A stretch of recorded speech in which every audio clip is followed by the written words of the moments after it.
Fala pessoal!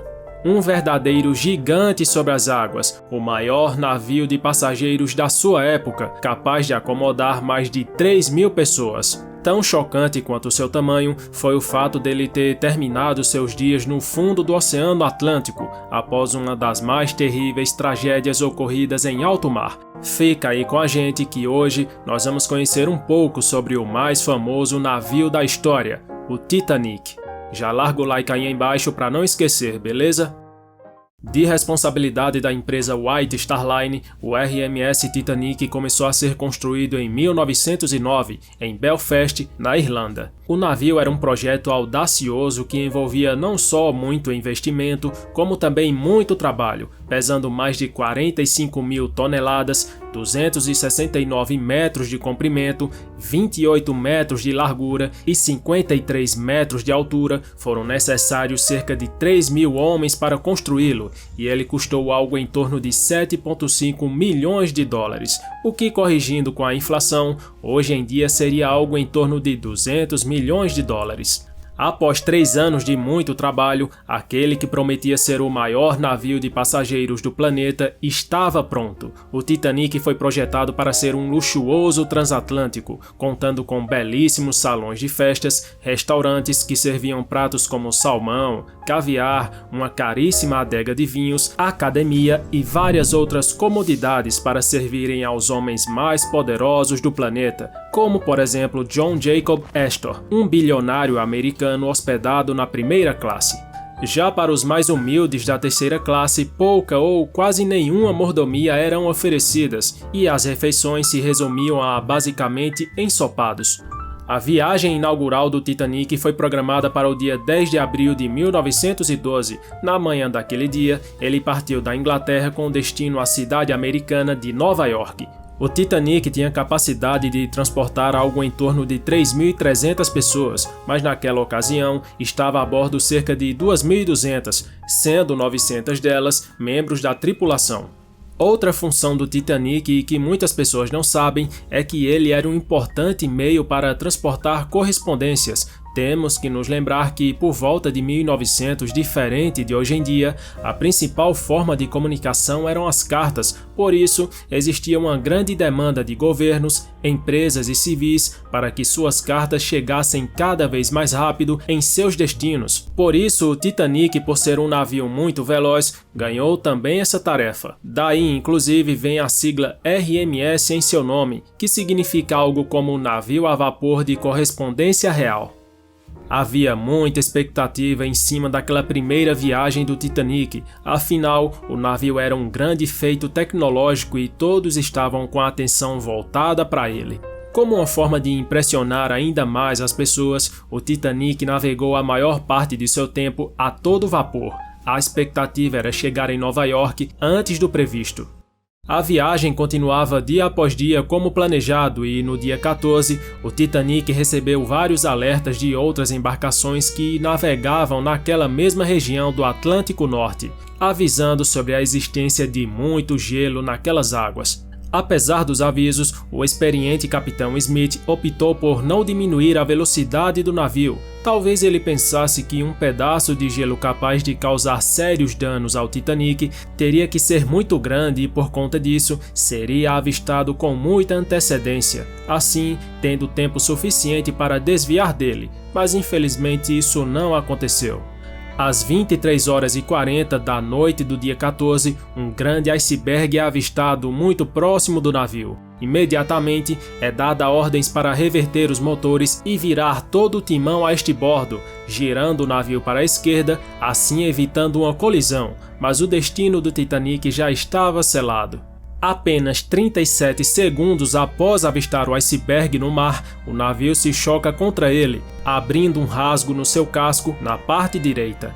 O Titanic contava com um sistema de comportas que prometia manter a segurança da embarcação em eventuais inundações. Conforme a água entrasse pelo casco do navio por um determinado local, a ponte de comando ordenava o fechamento de algumas ou todas as comportas, isolando hermeticamente a seção de entrada da água e impedindo que ela continuasse a entrar, o que consequentemente afundaria o navio. Por conta desse sistema, o Titanic ganhou o apelido de inaufragável. Após a colisão com o iceberg, o fechamento das comportas do Titanic foi feita, mas segundo o engenheiro naval responsável pela construção do Titanic, Thomas Andrews, que estava a bordo e a quem foi pedido uma avaliação dos estragos, a colisão na proa havia causado a inundação de 5 compartimentos e nada mais poderia ser feito. A previsão era que dentro de cerca de 2 horas, o Titanic estaria no fundo do oceano. Em uma situação dessas, o mais lógico seria colocar todos em um bote salva-vidas e transmitir sinais de socorro, e isso tudo foi feito, mas como iremos conferir, existiram vários fatores que contribuíram para um número total de vítimas. A quantidade de botes salva-vidas, por exemplo, eram de apenas 20, o que só era suficiente para salvar algo em torno de 1.178 pessoas. Esse número de botes estava de acordo com as leis da época, pois teoricamente eles seriam usados apenas para transportar as pessoas até um outro navio próximo que estaria prestando socorro. O velho ditado de mulheres e crianças primeiro também causou problemas, pois os tripulantes responsáveis por encher os botes precisavam selecionar quem iria entrar, o que acabou atrasando o trabalho. Devido a um cancelamento que ocorreu anteriormente relacionado aos botes salva-vidas, alguns tripulantes também não sabiam exatamente quantas pessoas eles suportavam, o que resultou em alguns botes sendo lançados ao mar, com espaço sobrando. Enquanto o Titanic afundava, a tripulação enviou vários pedidos de socorro pelo rádio. Investigações posteriores ao acidente indicaram que o navio mais próximo do Titanic no momento do acidente era o SS California. A tripulação do California relatou mais tarde que avistaram o Titanic de longe no mar e que notaram que algo estranho acontecia naquele navio. Eles chegaram a tentar contato com o Titanic por código Morse utilizando luzes, mas não obtiveram respostas. A tripulação também viu foguetes sendo lançados e, mesmo supondo que fosse um pedido de socorro, nada fizeram. Além de tudo isso, o California por algum motivo também estava com seu rádio desligado, o que impediu que os pedidos de ajuda enviados pelo Titanic chegassem até eles. Outro navio nas proximidades era o RMS Carpathia. Assim que recebeu os pedidos de socorro na madrugada do dia 15, à 00h20, o Carpathia se dirigiu a todo vapor para as coordenadas do Titanic, mas eles levariam mais de 3 horas para chegar até o local, um tempo bem superior ao que o Titanic poderia resistir. O tempo foi passando e às 2h20 da madrugada do dia 15 de abril de 1912, o imponente Titanic se partiu em 2 e afundou. Aqueles que não ficaram presos dentro do navio e ainda lutavam para sobreviver foram obrigados a mergulhar nas geladas águas do Atlântico Norte. Por volta das 4 horas da madrugada, finalmente o Carpathia chegou para socorrer os sobreviventes. Um por uma das pessoas nos botes salva-vidas foram localizadas e resgatadas. Por aqueles que pularam na água, infelizmente nada poderia ser feito. Eles morreram em pouco tempo assim que o navio afundou, por conta da hipotermia. De cerca de 2.200 pessoas a bordo do Titanic, apenas cerca de 700 sobreviveram, e por volta de 1.500 acabaram morrendo. Muitas investigações foram feitas para determinar o que de fato levou o Titanic ao fundo do mar e o que poderia ser feito para diminuir o número de vítimas. O capitão Smith foi criticado por decidir manter o navio em alta velocidade, mesmo após receber vários alertas de icebergs, mas também é verdade que outros capitães em sua posição provavelmente também teriam feito a mesma coisa.